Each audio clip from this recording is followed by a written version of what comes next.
Assalamualaikum warahmatullahi wabarakatuh.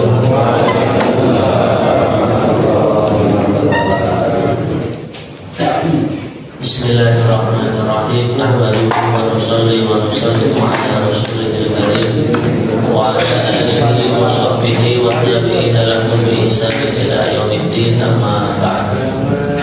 Alhamdulillah, para rawuh Bapak Ibu jemaah sekalian yang dirahmati, dan semoga kita selalu diberikan nikmat taufik hidayah. Wabil khusus kita diberikan umur yang panjang, rezeki yang melimpah ruah untuk kita ibadah, sehingga kita nanti saatnya sholat kepada Allah diberikan wafat dalam keadaan husnul khotimah. Ala hadhihi niyyah wa ala kulli niyatin shalihah. Al-Fatihah. A'udzubillahi minasyaitonir rajim. Bismillahirrahmanirrahim. Alhamdulillahi rabbil alamin, arrahmanir rahim, maliki yaumiddin. Iyyaka na'budu wa iyyaka nasta'in. Ihdinas siratal mustaqim. Shiratal ladzina an'amta 'alaihim ghairil maghdubi 'alaihim waladdallin.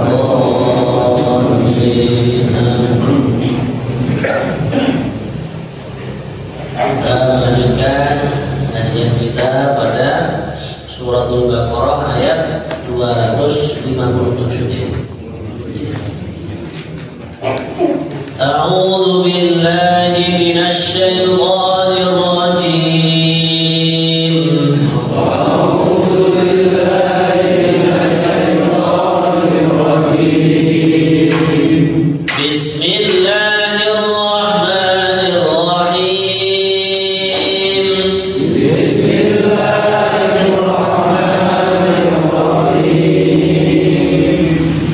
Allahu waliyul ladzina amanu yukhrijuhum minadh dhulumati ilan nur. Allahu waliyul ladzina amanu yukhrijuhum minadh dhulumati ilan nur. Ada bacaan-bacaan yang kita mendengungkan ya. Yukhrijuhum, ini mem mati berjumpa dengan mem, namanya idgham mimi atau idgham isrif, tidak boleh.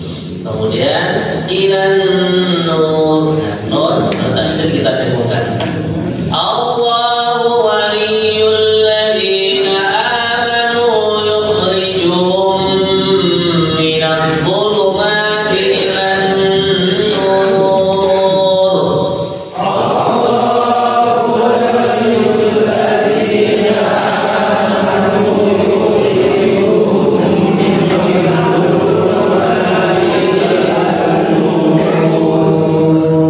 والذين كفروا أولياؤهم الطاغوت يخرجونهم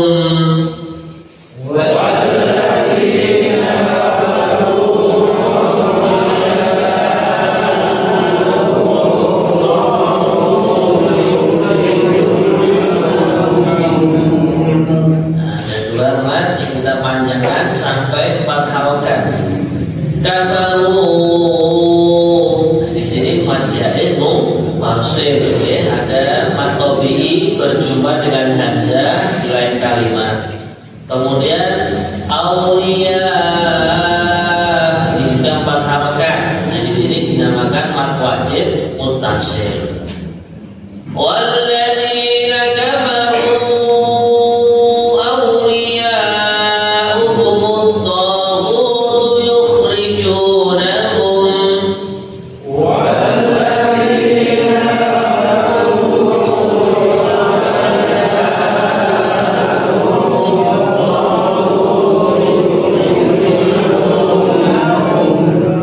Yukhrijunahum minan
fiha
mengatakan wajib wakaf atau paling utamanya adalah wakaf.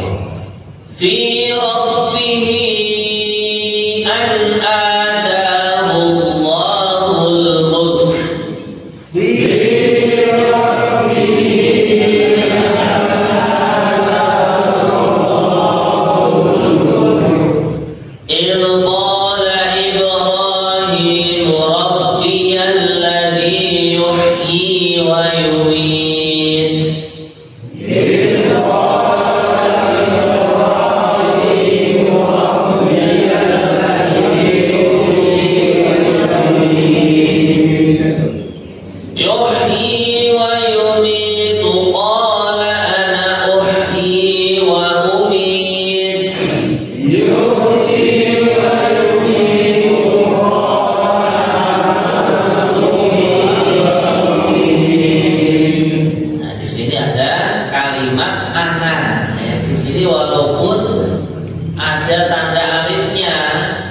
Setiap lafaz ana di seluruh Al-Quran dibaca pendek.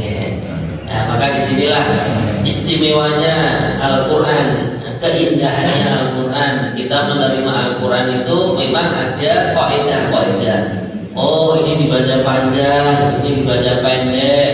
Nah, hanya saja ada beberapa kalimat yang seharusnya panjang malah dibaca pendek. Di antaranya ini. Qala ana uhyi wa umit.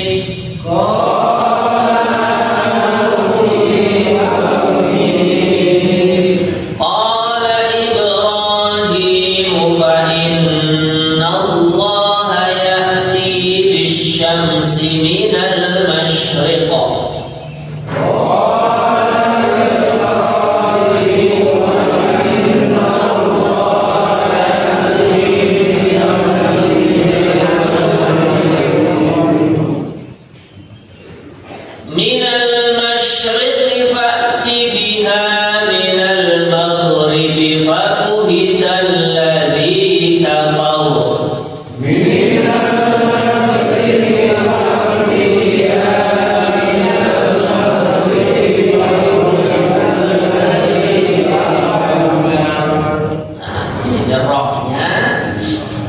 Dibaca tafkhim atau tebal. Nah, karena rohnya sebelumnya berharokat, huruf yang sebelum roh berharokat fathah.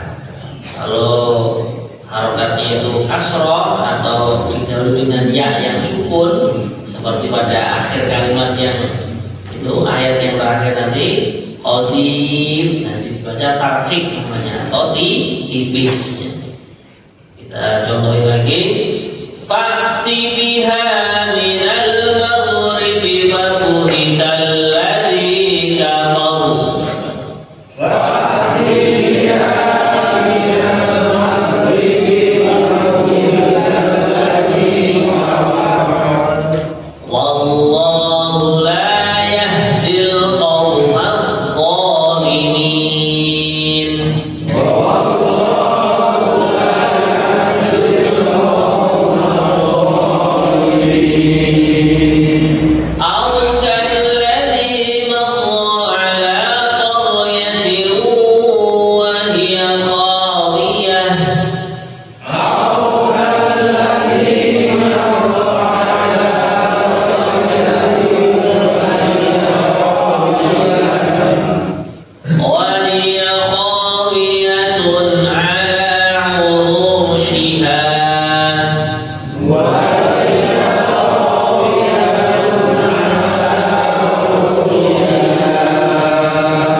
shinnya bertitik 3 kita baca tebal ya.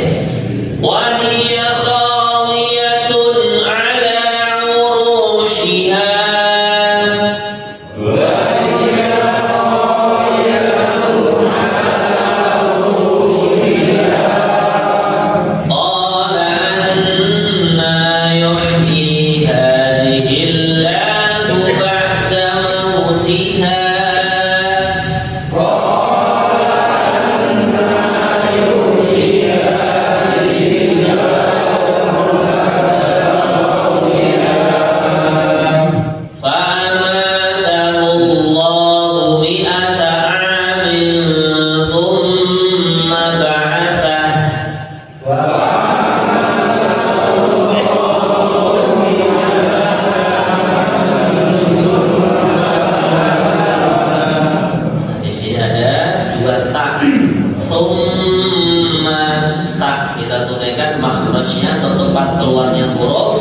Ujung lidah ditempelkan ujung gigi yang atas ya. Fa'amadahu Allahu mi'ata amin thumma ba'athah.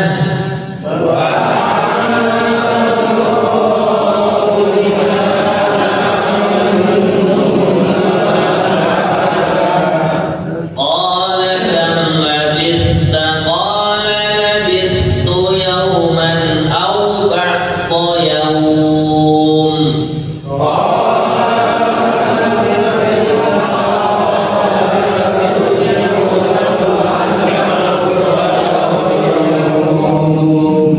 Qala bal labithta mi'ata amin fanzur ila ta'amik.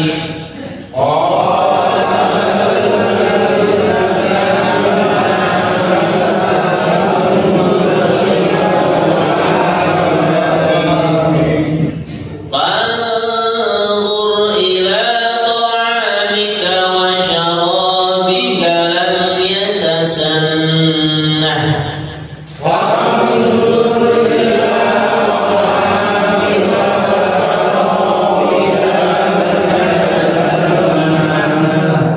وانظر إلى حمارك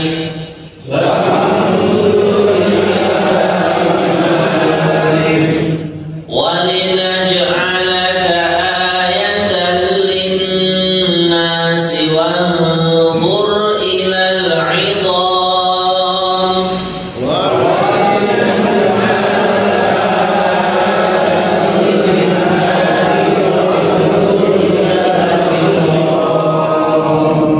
وانظر إلى العظام كيف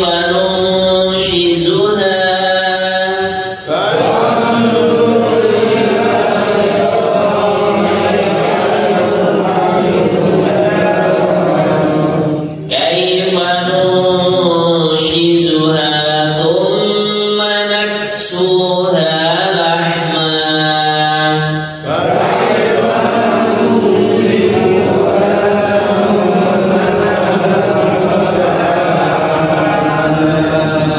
فلما تبين له قال أعلم أن الله على كل شيء قدير.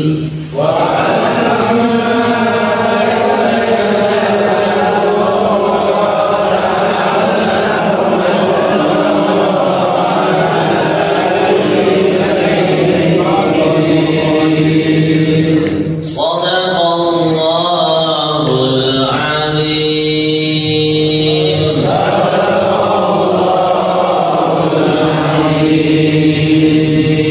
Semoga hati kita selalu diberikan cahaya oleh Allah berkahnya Al-Quran.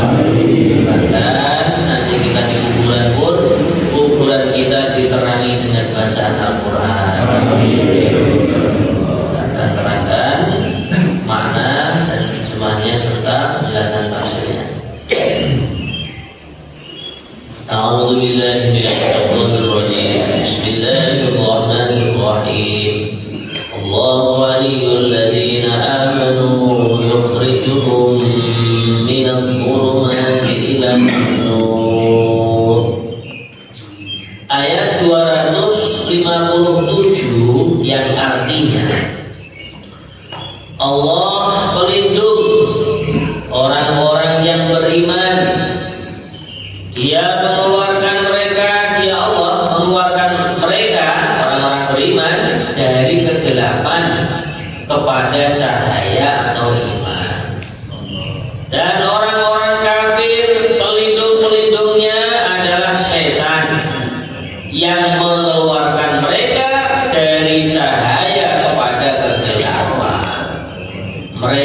adalah penghuni neraka, mereka kekal abadi di dalamnya.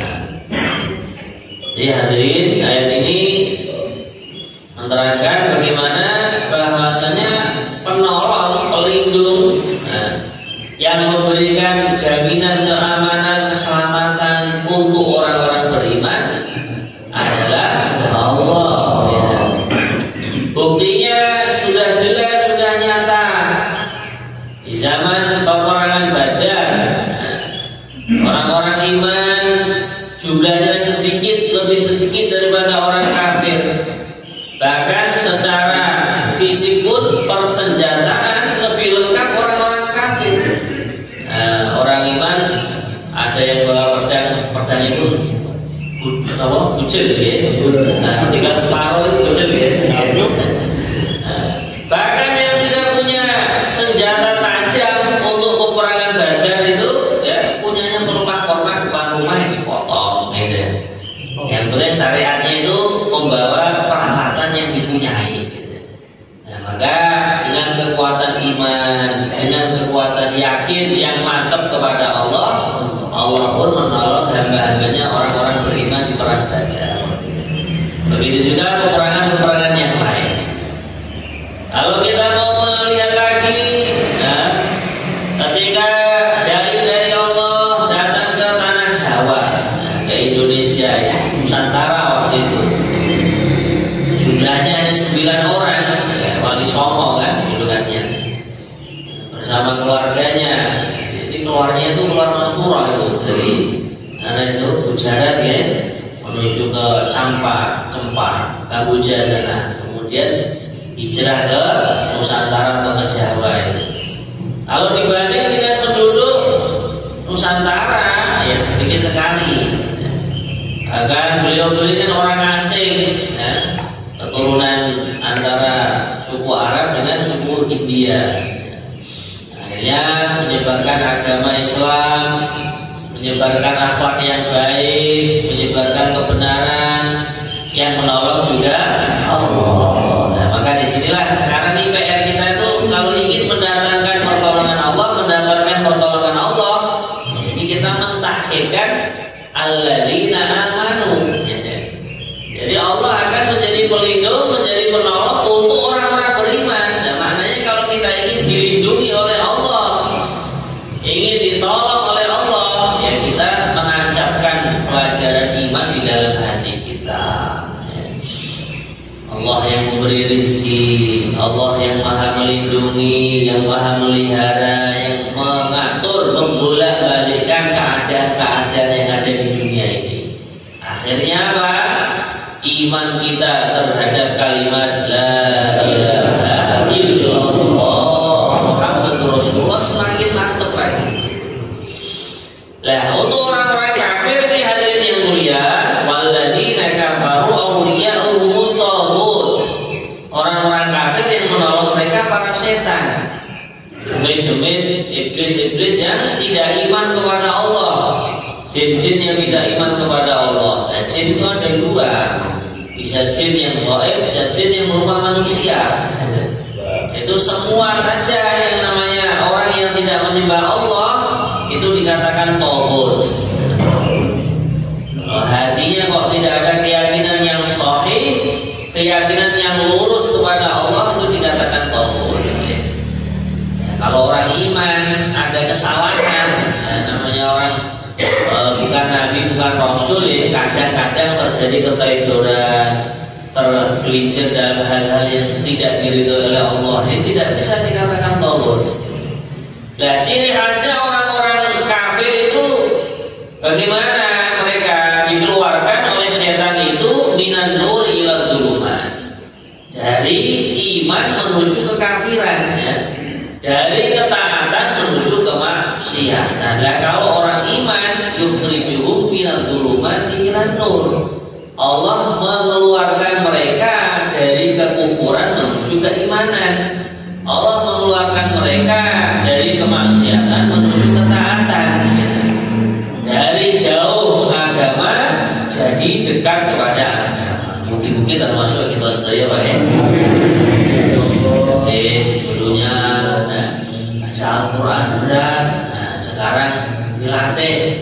sepekan sekali ya, baca Al-Quran, bahkan diterangkan maknanya supaya kita ini menikmati lezatnya, indahnya Al-Quran, sehingga datang ke majelis Al-Quran itu dengan kerinduan.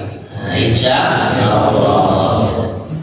Kemudian hadirin yang mulia, orang-orang yang dikeluarkan oleh Tauhid, oleh orang-orang kafir, nah, oleh setan-setan yang kafir itu, iblis, orang-orang kafir itu yang dikeluarkan oleh iblis itu dari cahaya atau dari keimanan menuju kegelapan, disiksa oleh Allah dalam api neraka. Ulaika ashabun nar. Mereka itu adalah penduduk api neraka. Makanya ini kita perlu introspeksi diri. Bahasa Arabnya itu muhasabah, menghitung diri kita sendiri. Kira-kira hari ini ketaatan yang Allah tolong kepada lebih banyak atau lebih sedikit. Nah, kemudian kita menghitung lagi persiapan-persiapan yang hendak kita bawa ke negeri akhirat. Ini kira-kira masih banyak keimanannya atau kekafirannya, ketaatannya atau kemaksiatannya, perbuatan baiknya atau buruknya. Nah, ini kita perlu menghitung-hitungnya. Karena kalau tidak kita hitung, ini kadang teredor itu. Nah, inilah yang kita khawatirkan. Ya. Nah, orang-orang kafir itu sudah dijanjikan oleh Allah di dalam api neraka, hum fiha khalidun, kekal abadi di dalamnya. Na'udzubillahi minzalik. Ya, tandanya orang-orang yang ini akan dipilih untuk menjadi ahli surga. Ini tanda, ini baru tanda ya. Dimudahkan iman, dimudahkan taat, dimudahkan ibadahnya. Mungkin termasuk dan Nabi Muhammad. Sebaliknya orang-orang kafir, nah ini kalau akan dijadikan sebagai penduduk neraka, nah ini dimudahkan untuk berbuat kemaksiatan, dimudahkan untuk berbuat kekafiran. Nah, makanya termasuk amalannya orang soleh itu sebelum tidur itu tadi muhasabah diri, menghitung dirinya, kira-kira hari ini ketaatanku kepada Allah lebih banyak atau lebih sedikit dari hari kemarin, sehingga setelah bangun tidur diniatkan bagaimana hari ini ketaatan-ketaatan yang akan diperbuat, yang akan dilakukan, yang akan dikerjakan, diusahakan lebih banyak daripada hari-hari sebelumnya. Insya Allah ya, diusahakan ya. Nah, kemudian ayat 258. Tidakkah kalian memperhatikan orang yang mendebat Nabi Ibrahim, mendebat Ibrahim mengenai Tuhannya, karena Allah telah memberinya kerajaan atau kekuasaan. Ketika Ibrahim berkata, Tuhanku ialah yang menghidupkan dan mematikan, dia berkata, aku pun dapat menghidupkan dan mematikan. Ibrahim berkata, Allah menerbitkan matahari dari arah timur, maka terbitkanlah matahari tersebut dari arah barat. Maka bingunglah orang yang kafir tersebut. Allah tidak memberi petunjuk kepada orang-orang yang zalim. Jadi ayat ini menerangkan bagaimana Nabiullah Ibrahim pernah berdebat dengan raja kafir yang berkuasa waktu itu, yaitu Raja Namrud. Maka hadirin sekalian, nah, karena ini termasuk berdebat itu adalah salah satu metode dakwah juga. Nah, akan tetapi arahan Allah dalam Al-Quran kalau berdebat, wajadilhum billati hiya ahsan, berdebatlah dengan perkara yang lebih baik, tentunya dengan adab yang baik, dengan tata krama yang benar. Ini termasuk. Nah, ini Nabi Ibrahim juga pernah mengerjakan ketika beliau diutus oleh Allah menyampaikan agama, menyampaikan iman di suatu kaum yang rajanya masih kafir, yaitu Raja Namrud. Maka akhirnya terjadi perdebatan mengenai keberadaan Allah Subhanahu wa Ta'ala.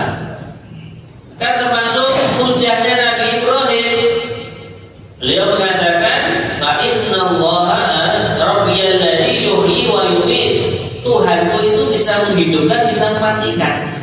Maka Raja Namrud pun akhirnya memanggil dua rakyatnya, dua pasukannya, yang satu dipenggal, yang satu dibiarkan. Akhirnya dia mengatakan, anak uji, Pak Umi, saya juga bisa membunuh, juga bisa menghidupi. Gitu.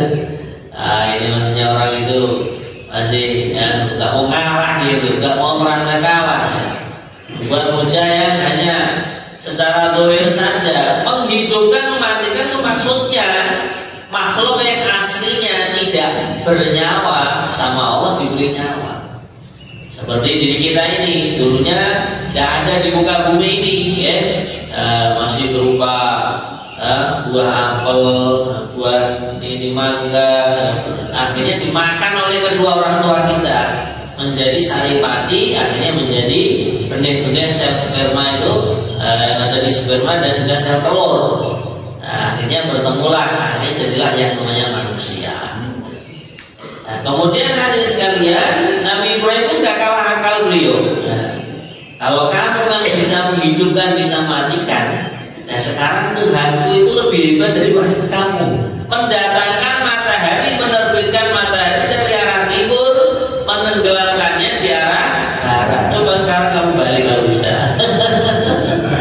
Datangkan matahari dari arah barat, tenggelamkan di arah timur. Akhirnya fakuhital ladzi kafar. Nah, orang yang kafir itu Raja Namrud kebingungan. Terus gimana caranya itu? Nah, kalau zaman sebelumnya itu Raja Fir'aun itu pura-pura itu menyuruh arsiteknya untuk membangun menara, mau menginceng ya, mau mengintip Allah di langit sana itu. Nah, ini Raja Namrud itu langsung kebingungan. Tidak bisa, nyerah saya bisa. Tapi yang namanya takdirnya orang kafir ya tetap membuat alasan-alasan supaya dia ini tidak mengakui keberadaannya Allah, tidak mau mengakui wujudnya Allah Subhanahu wa taala. Nah, maka akhirnya disinilah karena debatnya sudah benar-benar kalah, sudah benar-benar gak bisa menyaingi Allah Subhanahu wa taala. Ya kok masih tidak mau iman. Akhirnya dikatakan orang-orang yang zalim. Akhirnya dalam ayat yang berikutnya di sini Allah menerangkan Allahu la yahdil qaumadz dzalimin. Allah tidak akan memberikan petunjuk kaum-kaum yang zalim, tidak akan memberikan. Makanya kita bisa mengamati ya, dalam agama Islam sendiri mungkin sebagian rombongan, sebagian kaum tidak iman dengan ini, dengan itu, dan sudah didatangkan hadisnya, sudah didatangkan ayatnya, dapat masih tidak percaya. Nah, inilah yang menjadikan akhirnya Allah tidak memberikan petunjuk di dalam hati mereka. Contohnya misalkan ya, ada sedikit perbedaan begini begitu, akhirnya teman-teman kita, saudara muslim kita yang Ahlus Sunnah wal Jamaah mendatangkan ini loh hadisnya, ini loh dalilnya gitu. Hadisnya jelas, perintahnya baginda Nabi bukan hanya mengikuti sunnah beliau, alaikum bisunnati, kemudian lanjutkan wa sunnati khulafa'ir rasyidinal mahdiyyin. Kamu pegang teguh sunnahku, kebiasaan hidupku, dan juga sunnahnya para khulafa'ur rasyidin. Maka disinilah Ahlussunnah wal Jamaah mengambil istinbat tentang sholat taraweh ya. Kok bilangannya itu 20 rakaat dikerjakan di masjid itu memang fatwanya Sayyidina Umar bin Khattab. Memang kalau di dalam Sahih Bukhari, sholat yang dikerjakan oleh baginda Nabi ketika Ramadan 8 rakaat itu di masjid, yang lainnya yang 12 rakaat itu di rumah. Karena Nabi takut khawatir memberatkan umatnya, memberatkan umatnya sehingga nanti kalau terlalu berat bisa-bisa sholat tarawih diwajibkan oleh Allah, maka beliau mengerjakannya di rumah yang 12 rakaat. Nah, di zaman Sayyidina Umar bin Khattab ketika beliau menjabat sebagai Amirul Mukminin, beliau membuat suatu keputusan, sudah sekarang sholatnya kita kita buat bareng-bareng di masjid semua 20 rakaat. Karena saya melihat imannya para sahabat ini sudah mulai melemah. Lah kalau kita kerjakan bareng-bareng 20 rakaat, biar semangat kembali sehingga bareng-bareng mengerjakan sholat sunnah tarawih. Lah akhirnya semua para sahabat sepakat sholatnya dikerjakan secara berjamaah 20 rakaat di masjid. Setelah Sayyidina Umar bin Khattab wafat, dilanjutkan oleh Sayyidina Utsman bin Affan, itu juga 20 rakaat. Bahkan ketika di zaman Sayyidina Ali karramallahu wajhah seperti itu juga. Bahkan ketika Sayyidina Ali menjadi Amirul Mukminin waktu itu, beliau mengatakan, "Nawwarallahu qabraka ya Umar kama nawwarta masajidana." Wahai Sayyidina Umar, semoga Allah memberikan nur, memberikan cahaya kuburan engkau karena sebab fatwamu, sebab keputusanmu, engkau telah memberikan nur atau cahaya di masjid-masjid kami. Maksudnya sholat jamaah tarawih itu menjadi ramai. Nah, maka disinilah ulama-ulama yang dinisbatkan kepada Ahlussunnah wal Jamaah mengikuti fatwanya Sayyidina Umar bin Khattab. Mengikuti fatwa beliau juga termasuk perintahnya Nabi. Karena Nabi bersabda, "Alaikum bisunnati wa sunnati khulafair rasyidin al-mahdiyyin."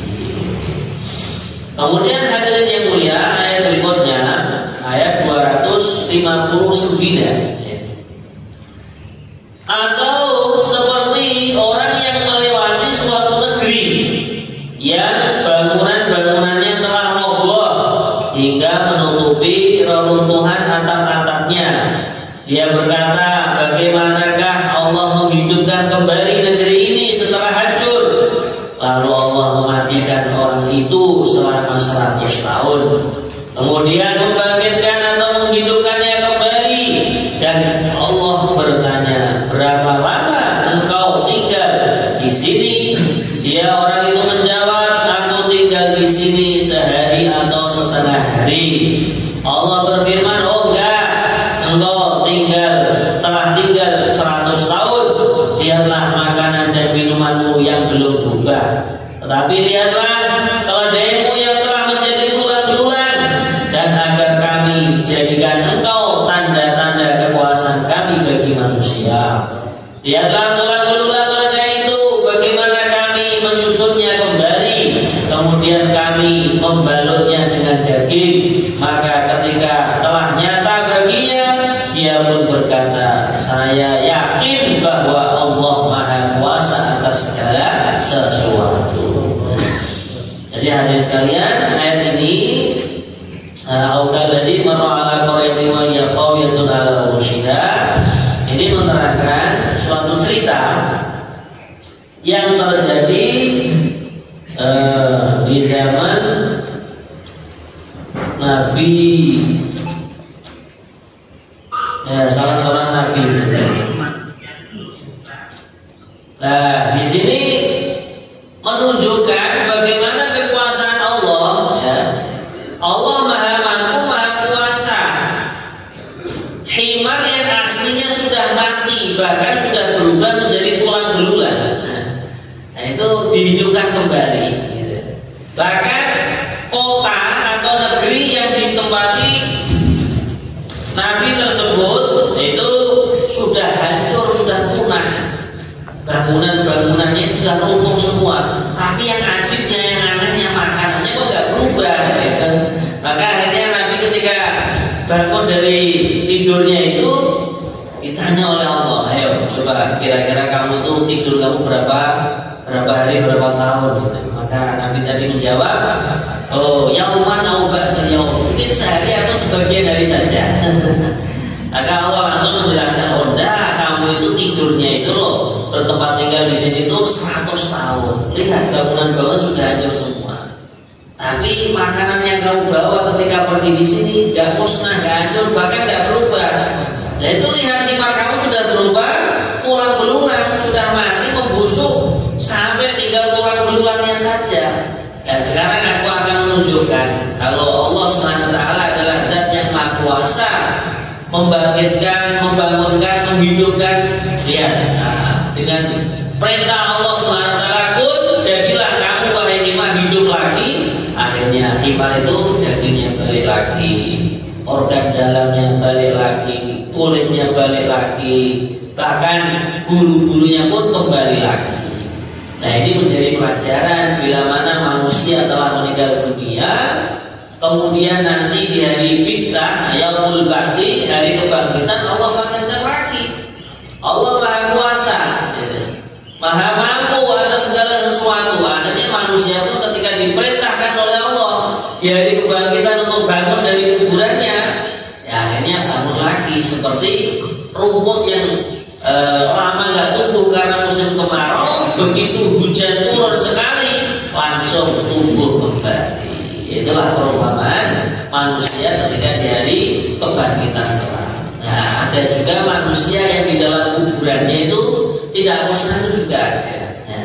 Di antaranya adalah orang-orang yang mati syahid. Wala tahsabanna alladziina qutilu fi sabilillahi amwata bal ahya'un 'inda rabbihim yurzaqun. Jangan kamu sekali-kali menyangka orang yang dibunuh karena berjuang di jalan Allah mereka mati. Tidak, bahkan mereka itu hidup di dalam kuburannya, bahkan mereka di dalam kuburannya diberi rezeki oleh Allah. Nah, maka ini banyak sekali ya orang-orang yang seperti itu, pikirnya memperjuangkan agama Allah, pikirnya memakmurkan rumah-rumah Allah, masjid-masjidnya Allah, pikirnya supaya manusia itu berbondong-bondong kembali iman kepada Allah, berbondong-bondong kembali menunaikan sholat 5 waktu dilengkapi dengan jamaah. Akhirnya ketika wafat, orang tersebut itu dijaji oleh Allah, walaupun tidak angkat senjata, ya, tidur di atas kasur yang tiba-tiba meninggal dunia, juga dihitung mati syahid oleh Allah Subhanahu wa Ta'ala. Akhirnya jenazahnya pun utuh, rayap-rayap, ulat-ulat yang di dalam bumi malu mau memakan orang tersebut. Nah, semoga termasuk kita semua, ya. Nah, disinilah ini sebagian ulama itu mengambil istighfar. Istighfar itu ya semacam apa ya, kefahaman yang Allah berikan di hati beliau. Orang itu kalau ingin bangun rumah, pengen cepat jadi, baca ini. Aukalladzi marra ala qaryatin wa hiya qawiyatun ala urushiha. Jangankan rumah, jangankan bangunan, himar yang sudah mati saja tinggal tulang belulangnya Allah bangkitkan lagi. Nah, dari sini kalau di Pondok Temborong ya, itu ayat ini dibaca terus pagi sore. Nah, makanya akhirnya diberikan anugerah oleh Allah. Pondoknya bangun terus, bahkan niatannya bangun untuk yaumil qiyamah. Bangun bukan untuk bangga-banggaan diri, bukan, tapi untuk berkhidmat santri-santrinya yang mulia baginda Nabi Muhammad SAW. Maka ayat-ayat yang sudah kita baca ini semoga menjadi pelajaran yang baik, menjadi ilmu yang bermanfaat, dan kita niat mengamalkan dan menyampaikan. Insyaallah.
Assalamualaikum warahmatullahi wabarakatuh.